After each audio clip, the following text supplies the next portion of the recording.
একদল চোর নিয়মিত চুরির কাজ চালিয়ে গেলেও এবার তাদের কাজটি ছিল একদম ভিন্ন রকমের। চোরদের টিম এবার মাটির নিচে কিছু প্রাচীন মহামূল্যবান গুপ্তধনের সন্ধান পায়। এরপরে তারা দুর্দান্ত একটা মাস্টার প্ল্যান বানিয়ে মাটির নিচে থাকা ওই গুপ্তধন চুরি করার মিশনে নেমে পড়ে। তাদের চুরির এই মিশনটা এত কঠিন ছিল যে এই চুরির আগে তাদের আরও 2টি চুরি সম্পন্ন করতে হবে, তবেই তারা সেই কাঙ্ক্ষিত গুপ্তধনটি চুরির ফাইনাল মিশন শুরু করতে পারবে। কিন্তু এরপরে চোরেরা একের পর এক বাধার সম্মুখীন হয় এবং বেরিয়ে আসতে থাকে কিছু চাঞ্চল্যকর রহস্য। শেষ পর্যন্ত কি তারা চুরি করতে পারবে, আর পারলেও সেটি কিভাবে? ঠিক এমনই চুরির দুর্দান্ত মাস্টার প্ল্যান এবং রহস্যঘেরা টুইস্ট নিয়ে আজকের মুভি কালেক্টরস। মুভির শুরুতে একটা লোক পাহাড়ি এলাকায় এসে কিছু একটা খোঁজার চেষ্টা করছে, আর হঠাৎ সে মাটিতে একটা চিহ্ন দেখতে পায়।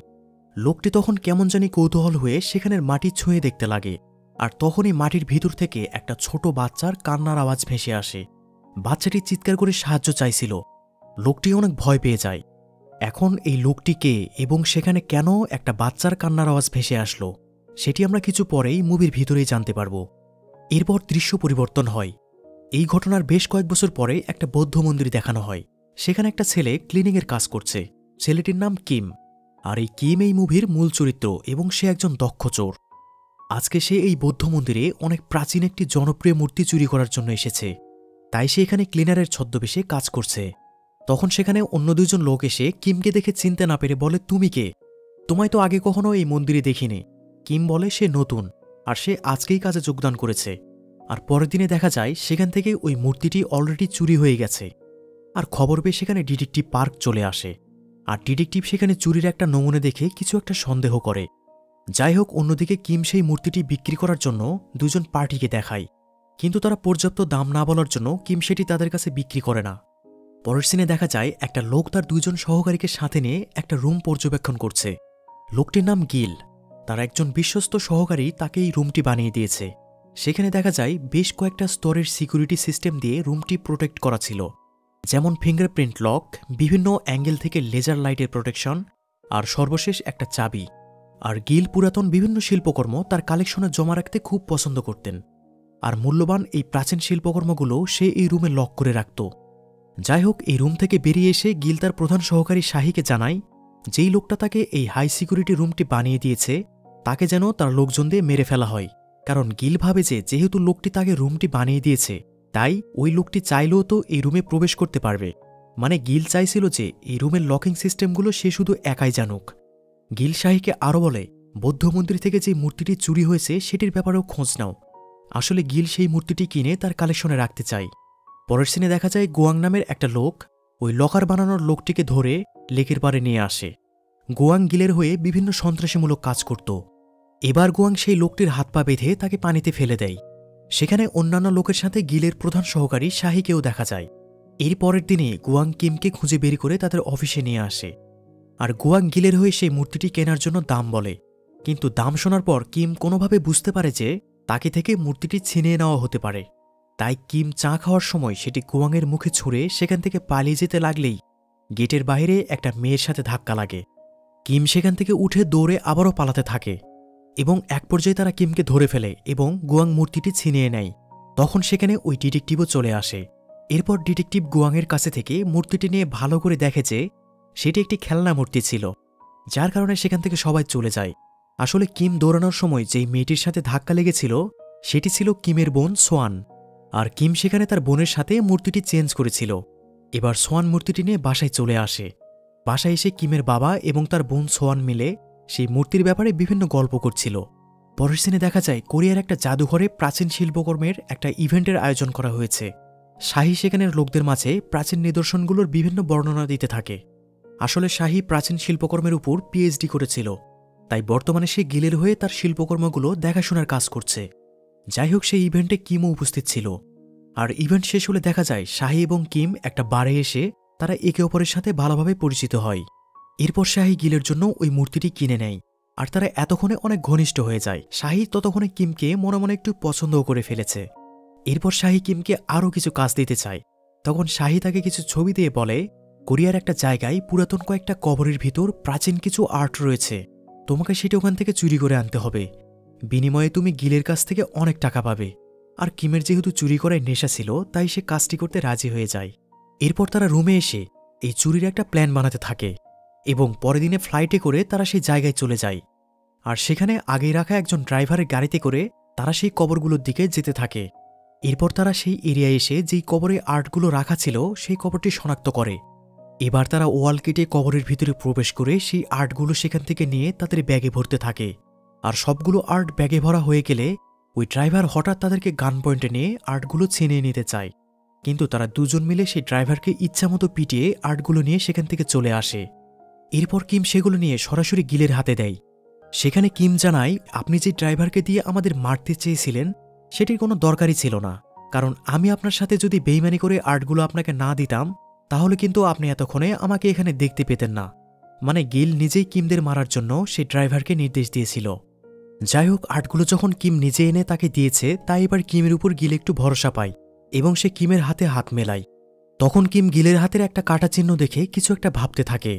যাই হোক, এরপর কিমেরা যখন আড্ডা দিচ্ছিল তখন সে জানায় এরপর তাদের বিরাট একটা চুরির মিশন রয়েছে। সেটা হলো তাইজো নামের কোরিয়ার একজন রাজার কবরে চুরি করা। আর এই নামটি শুনেই জোন্স একদম হতবাক হয়ে যায়। এরপরে কিম শাহির সাথে দেখা করে ওই কবরটির ব্যাপারে বলে যে সেই কবরের ভিতরে কয়েক শত বছর আগের রাজার ব্যবহারকৃত একটি মহামূল্যবান তলোয়ার রয়েছে। আর গিল এই খবরটি পেয়ে সে কিমকে ডেকে নিয়ে আসে। সেখানে কিম জানায় 1958 সালে কোরিয়ার রাজা তাইজো রয়্যাল সোর্ড নামের যে তলোয়ারটি ব্যবহার করত সেটি রাজার ছেলে রাজার মৃতদেহের সাথেই কবরের ভিতরে লুকিয়ে রেখেছিল।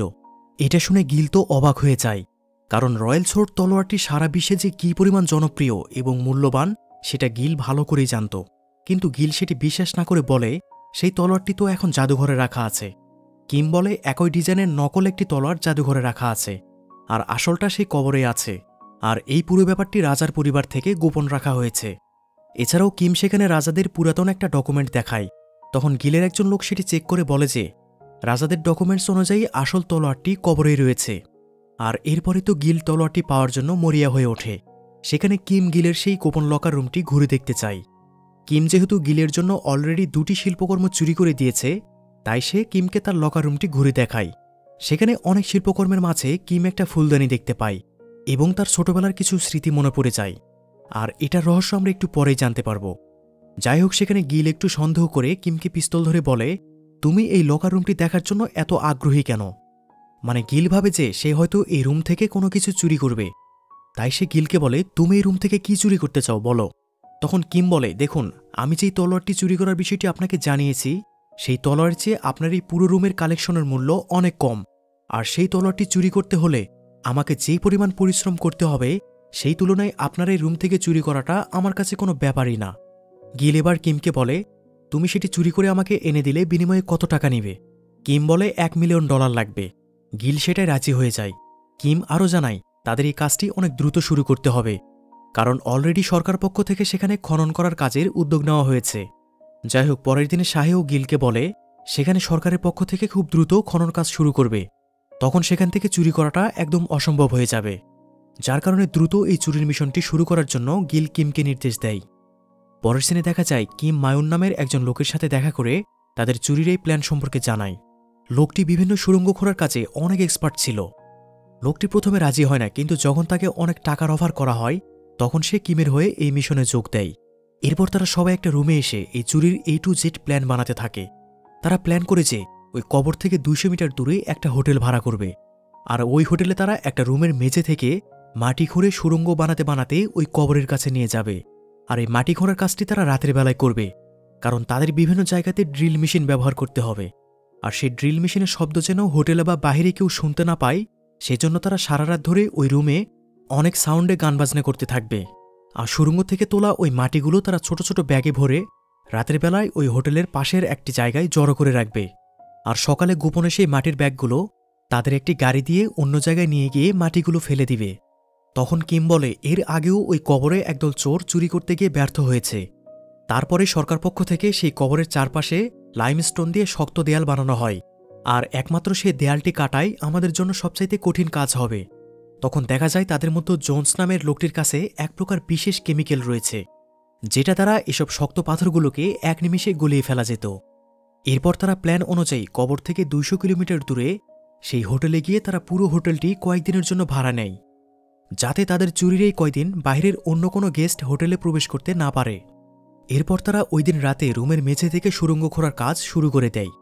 আর রুমের মধ্যে তাদের অন্য কিছু লোকজন মিলে অনেক জোরে সাউন্ড দিয়ে সারা রাত গান বাজনা করতে থাকে। আর পরের দিনে সকালবেলা সেই হোটেলে ডিটেকটিভ চলে আসে, কারণ তারা ডিটেকটিভের কাছে আগে থেকে সন্দেহের তালিকায় ছিল। আর ডিটেকটিভ সেখানে গুয়াংয়ের সাথে দেখা করে কথা বলার সময় হঠাৎ মেঝেতে কিছু মাটি দেখতে পায়। তখন সে ভালোভাবে সেটি পর্যবেক্ষণ করে দেখতে চাইলে প্রথমে গুয়াং তাকে বিভিন্ন কথা বলে ডিটেকটিভের মনোযোগ অন্যদিকে নেওয়ার চেষ্টা করে, কিন্তু ডিটেকটিভ সেটি দেখার জন্য এক প্রকার জোর করে তাদের রুমে ঢুকে পড়ে। আর গিয়ে দেখে সেখানে সবাই গান বাজনা নিয়ে ব্যস্ত, যার কারণে ডিটেকটিভ সেখান থেকে চলে আসে।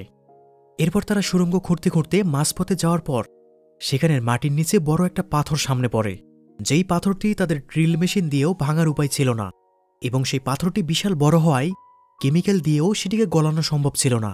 যার কারণে তারা প্ল্যান করে একটা বোমা ব্লাস্ট করে পাথরটিকে ভেঙে দিবে। কিন্তু সেই স্থানের মাটির উপরপৃষ্ঠে ছিল রাস্তা, যার কারণে তারা এবার মাটির নিচের পাশাপাশি একই সাথে উপরেও একটা বিস্ফোরণ ঘটানোর প্ল্যান করে। আর তারা মাটির নিচে একটি বোমা রেখে দেয় এবং রাস্তায় কিছু গ্যাস ভর্তি সিলিন্ডারে বিস্ফোরণ ডিভাইস লাগিয়ে দেয়। আর বিস্ফোরণের ঠিক আগে সেখানে রাস্তার উপর একটি কুকুর চলে আসে, আর পাশে থেকে কিম সেটি দেখতে পেয়ে দৌড়ে গিয়ে কুকুরটিকে বাঁচিয়ে নিয়ে আসে। সঙ্গে সঙ্গে সেখানে বিস্ফোরণ ঘটে। আর রাস্তায় এমন বিস্ফোরণ ঘটার জন্য ডিটেকটিভ সেখানের ক্যামেরার ফুটেজে দেখে বিস্ফোরণ ঘটার আগে যে ছেলেটি কুকুরটিকে নিয়ে দৌড় দিয়েছিল তার আচরণ এমন ছিল যে মনে হচ্ছে সে আগে থেকে জানতো সেখানে বিস্ফোরণ হবে। এবার ডিটেকটিভ ভালো করে খেয়াল করে দেখে সেটা কিম। তার সন্দেহ আরও বেড়ে যায়। পরের সিনে দেখা যায় গুয়াং কিমের কিছু গোপন ছবি নিয়ে এসে গিলকে দেখায়। সেখানে দেখা যায় কিম সেই ডিটেকটিভের সাথে বসে গোপনে কি যেন একটা প্ল্যান করছে। এটা দেখে গিল কিমকে নিয়ে এসে প্রচণ্ড মারধর করতে থাকে। তখন কিম বলে, আমার কোনো দোষ নেই, গুয়াং নিজেই ডিটেকটিভের কাছে আমাদের শিল্পকর্মগুলো বাইরে বিক্রির জন্য চুক্তি করছে। বিশ্বাস না হলে আমার ফোনে চেক করে দেখুন, তাদের পুরো কল রেকর্ডটি পেয়ে যাবেন। আর গিল কিমের ফোন নিয়ে কল রেকর্ডগুলো শুনে দেখে গুয়াং সত্যই ডিটেকটিভের সাথে চুক্তি করেছে, যার কারণে গিল এবার গুয়াংকে প্রচণ্ড মারধর করতে থাকে। কিন্তু গুয়াং তার পুরনো পার্টনার হওয়ায় এবারের মতো তাকে মাফ করে দেয়। পরের সিনে দেখা যায় গুয়াং যেহেতু কিমের জন্য গিলের কাছে ফেঁসে গিয়েছে, তাই সে কিমকে মারার জন্য হোটেলের বাইরে তার কিছু লোক সেট করে রাখে। অন্যদিকে শাহে গিলের মেসেজ রুমে ঢুকে গোপনে গিলের সেই লকার রুমের চাবিটির 3D ছবি তুলে নেয়। এরপর টেকনিশিয়ানের কাছে গিয়ে সেই চাবির মতো হুবহু আরেকটি চাবি বানিয়ে নেয়।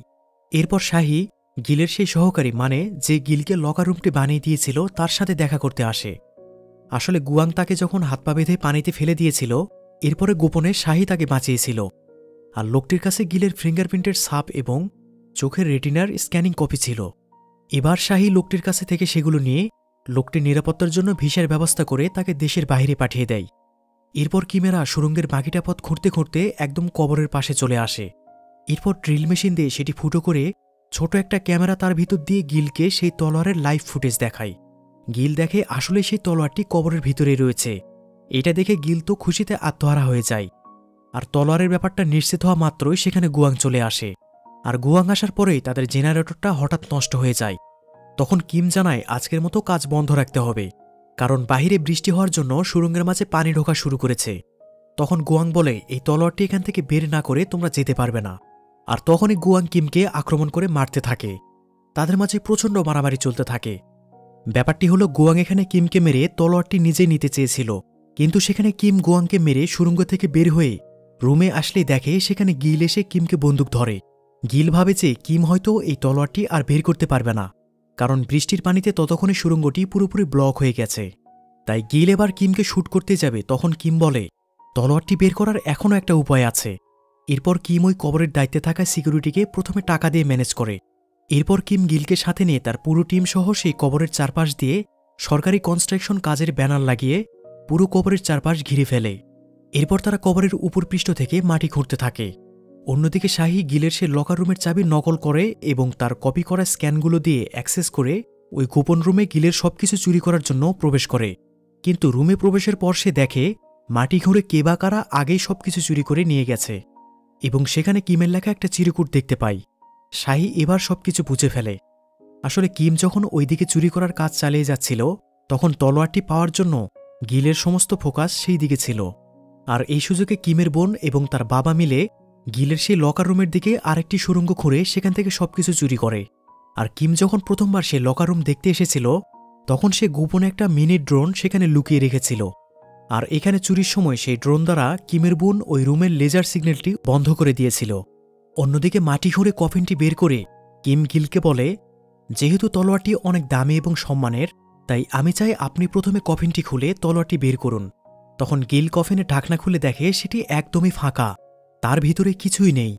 আসলে এর আগে কিম যখন গিলকে ক্যামেরা লাগিয়ে তলোয়ারের ভিডিও ফুটেজ দেখিয়েছিল সেটি ছিল ভুয়া, কারণ একই সময়ে অন্য পাশ থেকে কিমের বোন সেই ক্যামেরার সাথে আরেকটি ওয়্যারলেস ক্যামেরা কানেক্ট করে নকল একটা তলোয়ারের এই দৃশ্যটি দেখিয়েছিল।